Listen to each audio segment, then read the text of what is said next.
Hello, everybody. My name is Spanoudakis. This is my colleague Eric Marks. Thank you for hosting us here. Thank you, Kyriakos, for taking care of this event. We are two of the 6 founders of Pinnatta, out of the total of 40 people who are on their way somewhere at Kyodos. There they are. Hi.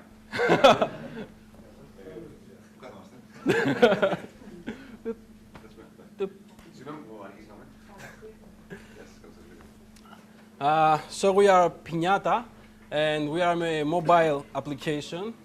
Before we start, let's see who is the full team. This is who we are. On the first row, you can see the founding team. It's Tassos, the second guy, who is not here yet. You can see Dimitris over there, director of products. Eric Parks, responsible for sales. Panagiotis Hadjidakis, our director. Probably you know him from TV. And Apostolis Ronakis, who's not here yet, responsible for the development of our content. We now are 14 people in total. Vivi is here, our director too. The background of every one of us, it's either in the gaming or advertising space. We have built games for Facebook that have been downloaded from 22 million people so far. We have won several awards for advertising campaigns we did here for several global brands and local brands too. And Pinnatta was one of the ideas we have to make a step forward. Very quickly, what is Pinnatta? What are we working on? Actually, Pinnatta started not by trying to address an issue, but trying to leverage an opportunity. As you all know, smartphones have taken over the world as we speak. We realized a very simple thing, that smartphones are smarter than the way we use them. Here are the rest of our guys. Right in time.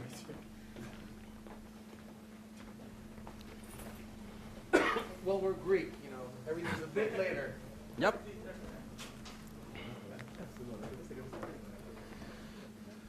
So we realized that these smartphones that everyone is using nowadays, they have more capabilities than the one we're using while we communicate.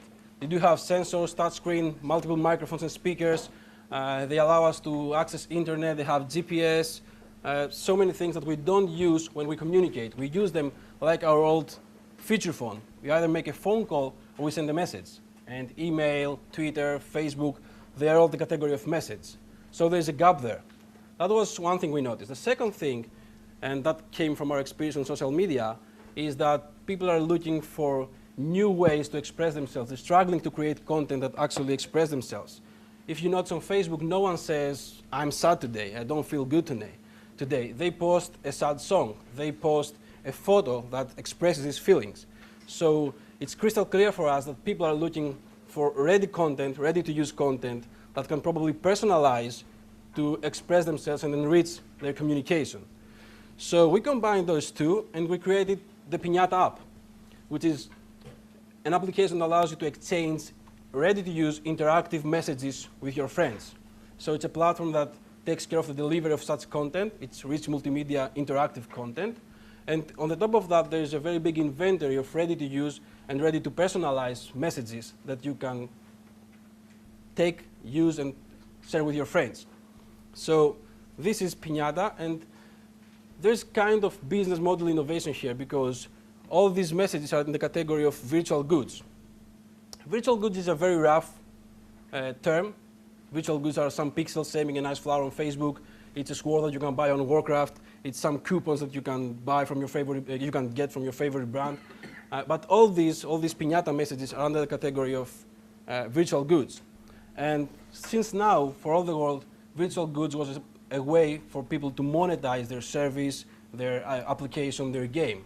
So this is the first time that someone is using virtual goods for communication and some kind of entertainment purposes.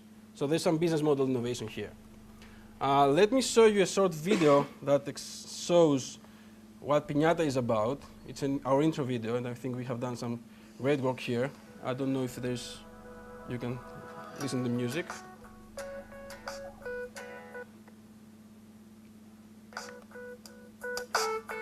It's not working, great. I don't know why it's not playing. I guess it's the encoding. Oh, there it is. No. No. Hmm?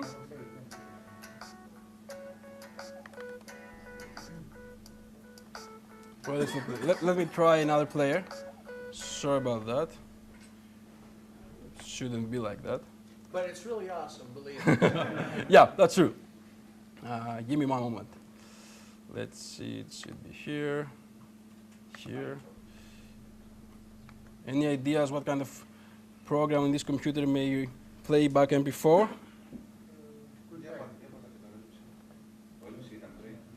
Yeah. What's the game you think? Media player?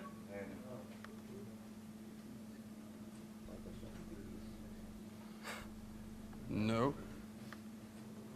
Not supported.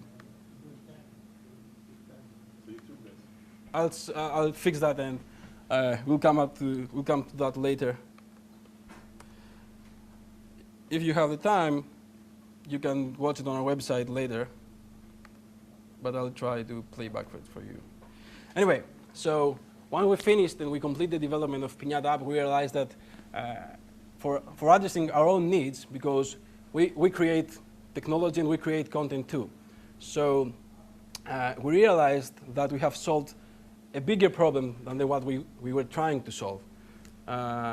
We realized that what we named cross-platform mobile compatibility doesn't exist. If you want to build something for iPhone, you have to build it for iPhone. If you want to build it for Android, you need to rebuild it for Android. It's really tough to create something, and it will play smoothly on all mobile devices. For that reason, the mobile advertising options are very limited, stuck on the display level, or loyalty programs, or full-page advertisement like interstitial. So there was a very nice opportunity for us there, because we have taken care of that. And the way we addressed it was extending our application to a platform. And now we have the Pinnatta platform, which allows you to create, deliver, and experience interactive content. And this content that you create is instantly available on every device, and it's automatically optimized for the best performance each device can support. This sounds very techy, but it's true. It's working, believe me. So what this Pinnatta platform can be used for, apart from making the application of Pinnatta work? It can help you create nice interactive advertisements like Apple iAds, but they're going to work cross-platform without the limitations of Apple.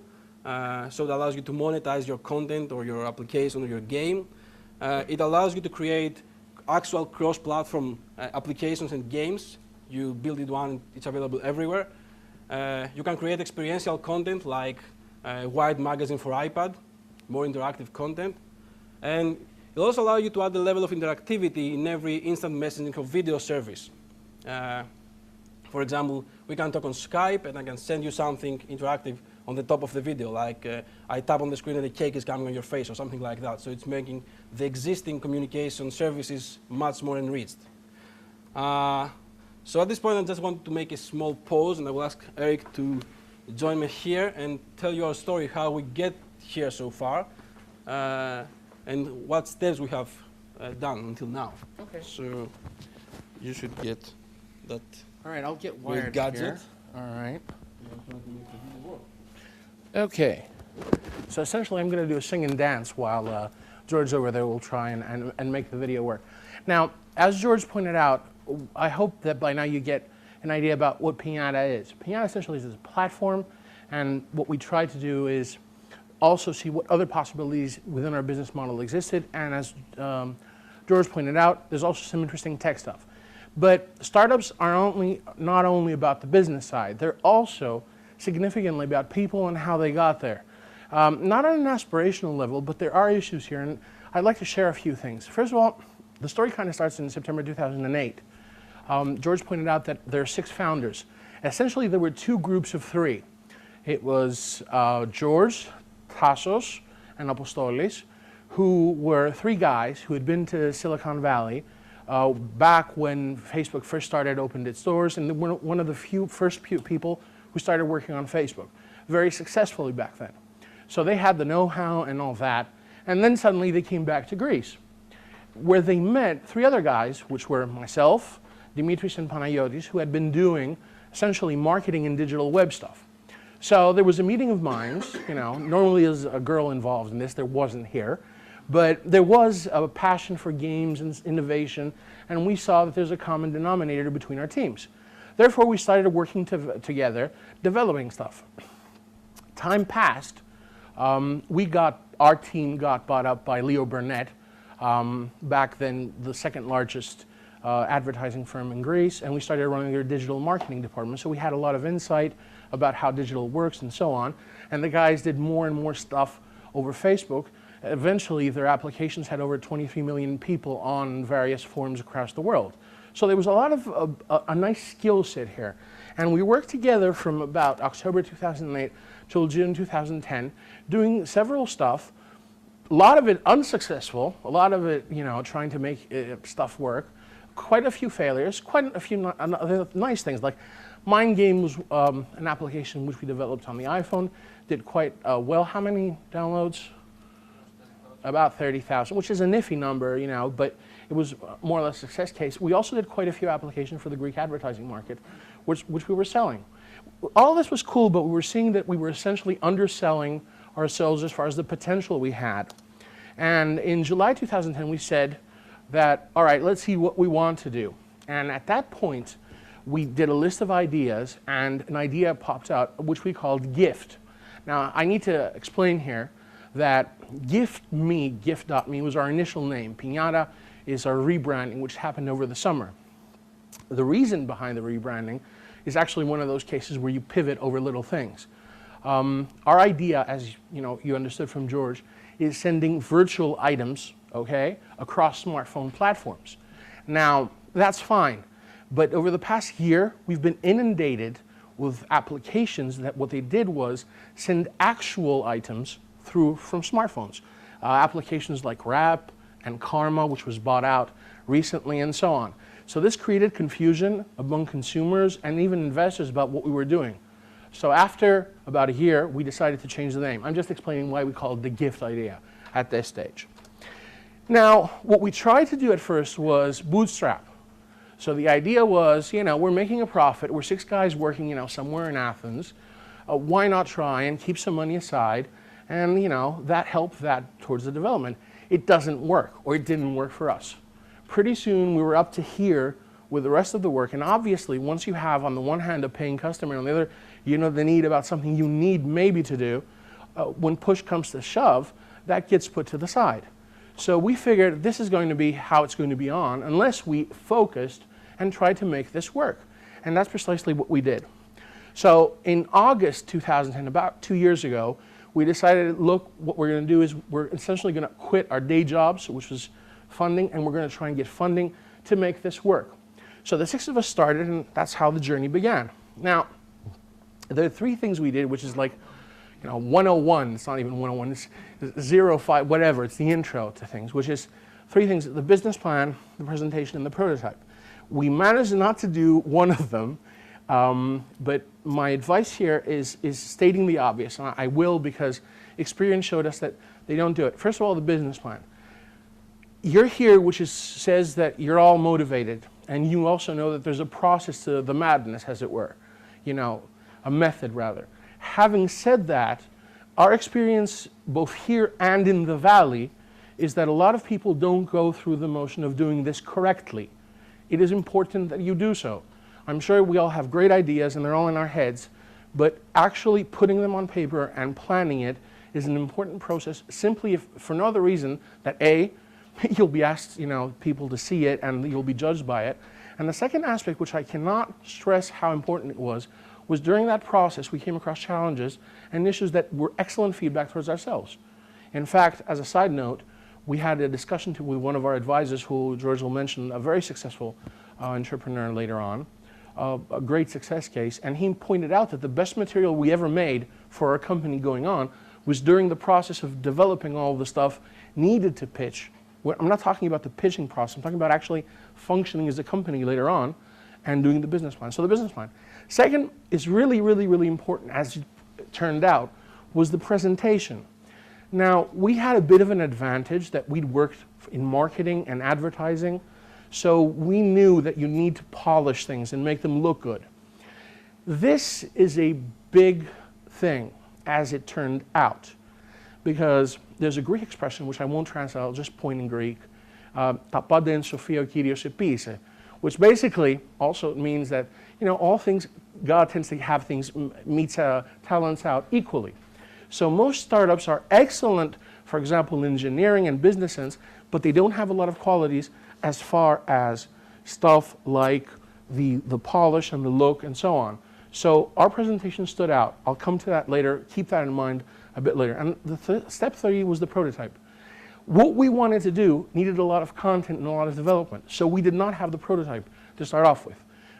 Therefore, when we went and looked at investors, we had the idea and the team and the business, but we didn't have the prototype. So September and October in 2010, we talked to investors in Greece, which was awesome. We failed miserably. And we found out that money at that time in Greece was doing one of 3 things.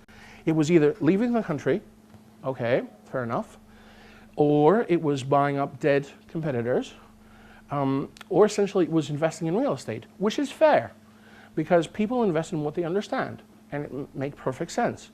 If we had an idea about a great, shipping engine or whatever, I'm sure we would have found people to invest. Therefore, we also had this great input, and a friend of ours, an investment manager, an accountant, said, you know what, he really liked us, and this was like from the bottom of his heart. He said, my advice to investing is if there's less than, what was it, a 46% chance, then I'd rather you invest it in red and black and roulette than actually put it in. And, we saw that there's a mentality here that's quite specific. So in November 2011, we decided to look to the United States for funds. For a variety of reasons, which I won't go in, simply because we were more culturally closer. We went there instead of Europe, but I'd go there anyway. Therefore, a day before Valentine's Day, we said Laika, which is George, to Silicon Valley. Okay, we pushed him out the window, and startups now, they don't have a lot of money to spend, and we'd already been spending and almost looking at what we had. So we had to solve a bunch of practical issues, which I'll run through quickly, but they are important. Because it's all great in theory, but practically you get things like, for example, George found a flatmate. Now, this was the inimitable Gurpreet, which of course was mentioned as Gurpreet by George initially. And he was a great guy, an awesome guy. So he was the flatmate, and therefore we got half off what is, because hotel is too expensive for a 3-month stay if you're going to plan doing it. Therefore, find solutions for that. Also, we got an office. One of the co-working spaces in the Valley, in Sunnyvale, it is Sunnyvale, right? Is Plug and Play. Plug and Play bills itself like an incubator, but it's really not. However, it's a great place for essentially to plug and play. You just get an office, and you have a lot of insight, a lot of mentors that come in, and therefore there's a whole ecosystem that goes around it. Therefore, we were in there. Then you get a car. Local dealers can offer huge discounts. In some cases, we exchange cars with others, Greece coming on and back and forth. So there's a whole thing. You solve that once you get there. You don't rent a car after a point. And then you get introductions. Now, we were lucky in that George and the guys had been in the Valley before at a time of great productivity. So I think we probably shaved like 3 months off anybody's calendar. So we did in like 3 months what somebody else would take 6 months, but no more than that. Essentially, you had all these events, and there's like literally more than one every day around the Valley, and you start interacting. You show your deck being your presentation. You go through your pitch. You get better at it. You get shot down. There's this whole process, and these contacts and relationships started flowering. After a certain period of time that George was there, we felt that it was time, to have quite a few appointments in a row from VCs and investors, and see, what would work. And therefore, I flew over there. Now, here's an aside which is interesting. We call it the Ukrainian attack. Back to that presentation that was very polished. Now, because Plug and Play had like 200 companies inside incubating, and a lot of European countries or people from across the world would come, and they'd be shown around Plug and Play. They had, therefore, an incentive to show off their companies. And what they did was every time somebody would come off, I don't know, the Bavarian Chamber of Commerce from Germany, you know, or some ministers from, you know, England or whatever, they'd put them in a room and they'd bring out a few companies to present what they'd been doing. Because our presentation was polished, we got invited quite a lot at these things. And George was showing it when one day a lot of Russian and Ukrainian businessmen came over. And what happened was actually quite, you know, surprising. One of them said, I like this. I'm trying to do the accent not very well. I like this. I think what you're saying is wrong. We wanted like 350 to 700K. And he said, you don't need this much money, you need 5 million. I give you 5 million, but I do not want this to be investment and stuff. We do the business and we were like, what? And we started thinking about this, and you know, we realized that this was great, it was flattering, but having said that, it was also wrong. The mentality was almost like he was buying, I don't know, some sort of a carpet. Yeah, thank you, Kyriakos. You know, no idea where we were at a process, what would be going on, there was anything inherently smart. So we found ourselves in the incredible position of having to write this nice gentleman an email saying, thank you very much, but no. So these are the kind of things that can happen in synergies from when you don't expect them. April 2011, Easter, I come up and I find George. And here's the spider story. Our first investor we were supposed to meet was like our sure thing in Greek, Spanoudakis. We had it, you know, and everything was great. And so we walk in and we're feeling pretty comfortable. We've got our presentation and everything. And oh my God, he literally stopped the presentation, okay, like halfway through, looked to his left and he said, how did these guys get a meeting? And, you know, is it through, because the gentleman next to him happened to be of Greek origin. He said, I don't know how you got that through your Greek mafia connections, okay? And literally it was one of the ruder experiences I've ever had. I'm not a violent man, but I think I could have just gone over and just grabbed him. It was that bad. You could have mopped the blood off it. It was unprofessional, it was unfair, but he did have some points. It was our first presentation, and what we got from this was the essence that, you know what, we were targeting it towards a slightly different market than what we should be, and we were doing it in areas where the valley had been burned before. Little things that if you take seriously, you understand are significant in itself. Therefore, we decided that we had to go back, and George and I remember going back, talking to the guys back in Athens, said, it went terrible, we need to change A, B, C, D, and E. And our presentation evolved, and we got better and slowly better and better. So even if it's the worst thing that can happen to you, you can always, from an unprofessional guy, you can get feedback. Feedback is what you need. So meetings, and more meetings. We ended up seeing the largest VCs, which was very humbling, you know. You walk in and it's a Sequoia, and you know, they have these little things on the wall. Oh, by the way, we did Oracle. Oh, by the way, we did Facebook. Oh, by the way, we did PayPal. And Anderson Horowitz and Charles River. We noticed, by the way, that the bigger the firm, the smaller the boardroom. People are very unpretentious. And you'll notice this. And I say this, and why is it important? By no means be arrogant, but you have to understand that you're talking at an almost equal level with them. It's their job for them to talk to you, because what they always want to do is be in the deal flow. It's important to them to be able to find the next Zuckerberg, to find the next page, and so on. So it doesn't pay for them to be either arrogant or show offy or whatever. Therefore, our biggest, I think, experience was that we were humbled. So, and to close, a few months before we were there, we managed, you know, to get the investment, seed investment from the United States. We got it from a top VC firm there. We got it from a Russian corporation that was found us in the United States, and a large angel type group of investors that were from China, which was all smart money that helped us. And we got back here and started working. A few months earlier, we had a friend in Athens telling us, don't even think about it, put it all on black or red. So that's more or less the journey that was, and I'll let George come back here and return about Pinnatta. Thanks. Give me the nice gadget thing. Okay. You got the video? Yeah. No. I'll get it through YouTube. Okay, and after this nice, exciting, and very useful for us story, we ended up finding some funding and also completing a very nice advisory board.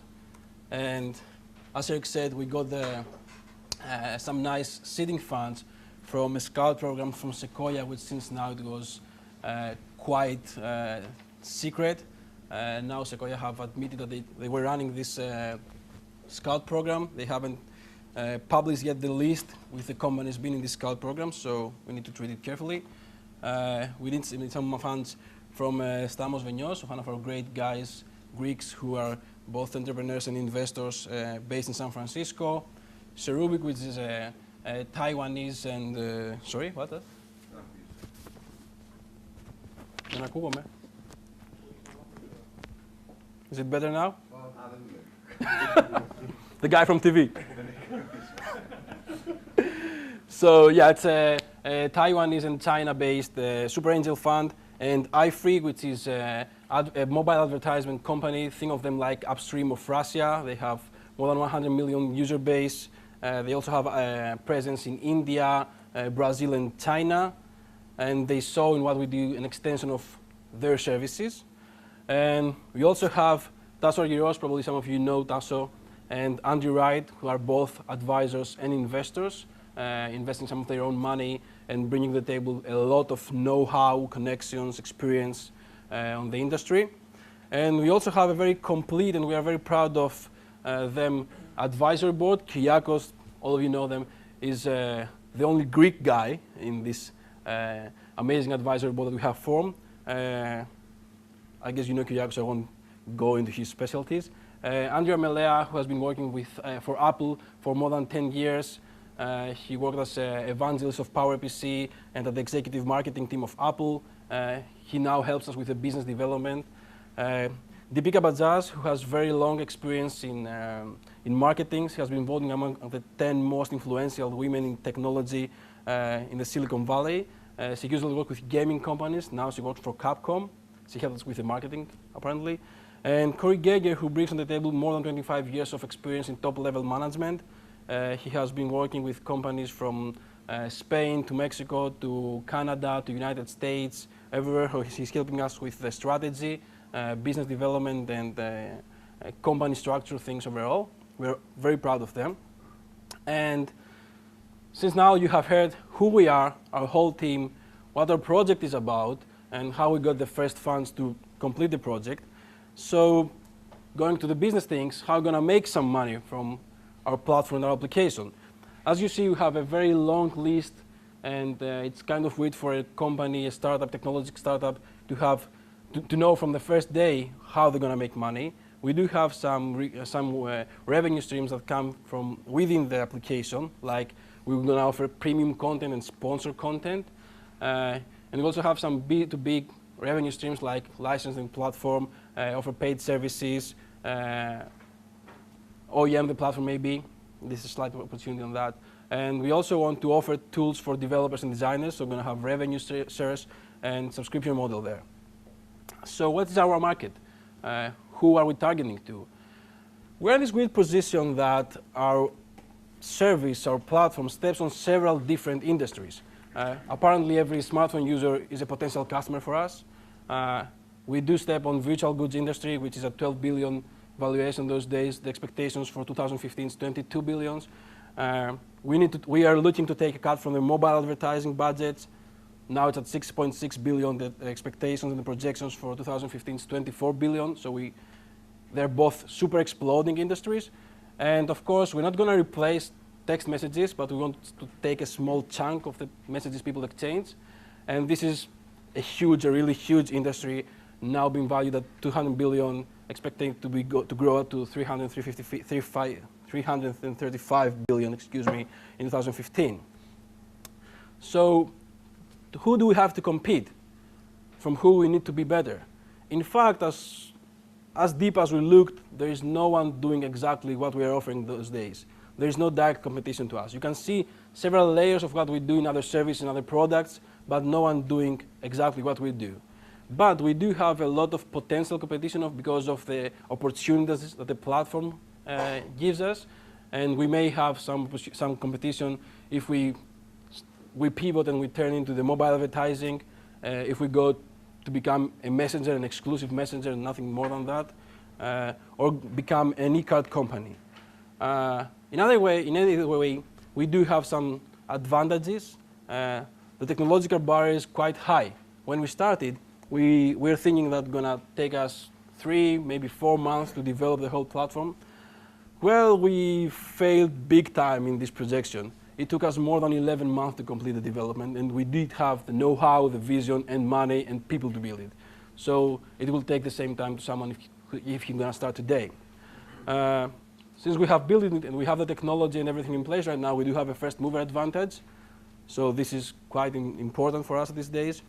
Our business approach is something that we see as an advantage too, because what we're looking to is not to compete with all those guys, but form partnerships with them. We're already talking with Flurry and TapJ, for example. We're talking with Tango. We're talking with Ball, Hallmark, and American Greetings.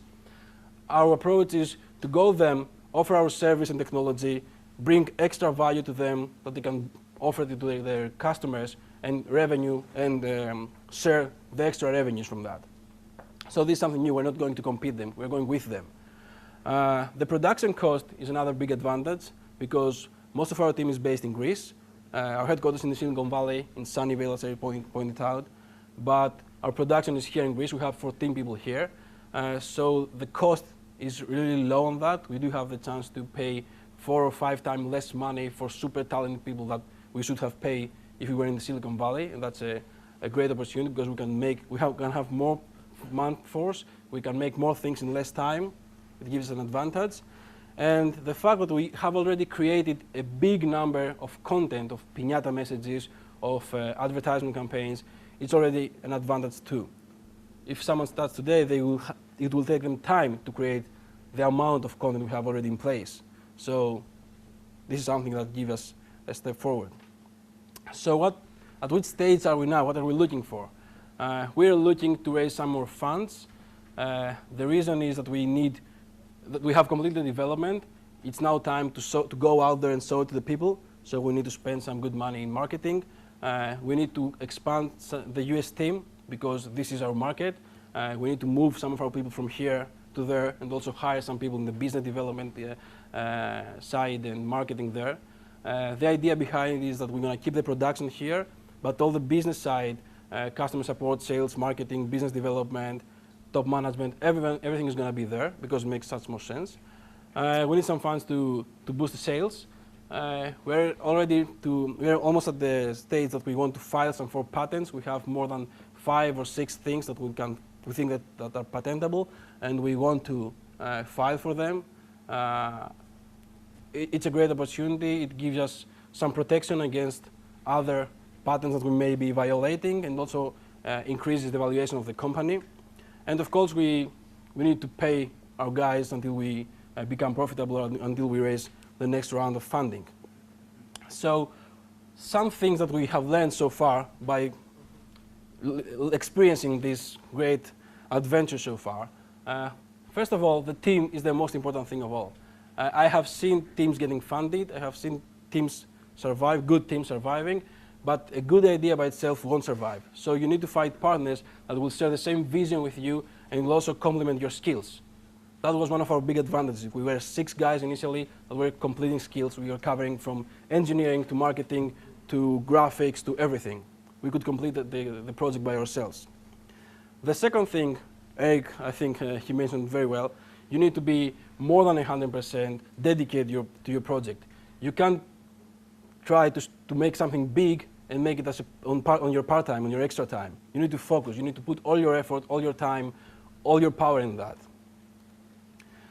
Third of all, and this is something that we lack in Greece, you need to be informed. You need to know what you have to face, how you can prepare yourself, what are the standards, the procedures there, what people expect to see when you're going to either raise funds or market a new product or compete with someone, whatever this is, you need to be well prepared and know what is waiting for you there. Something else, you don't need to be afraid to go there and show it. No one is going to copy your idea. No one's going to leave his own idea to go and build your own.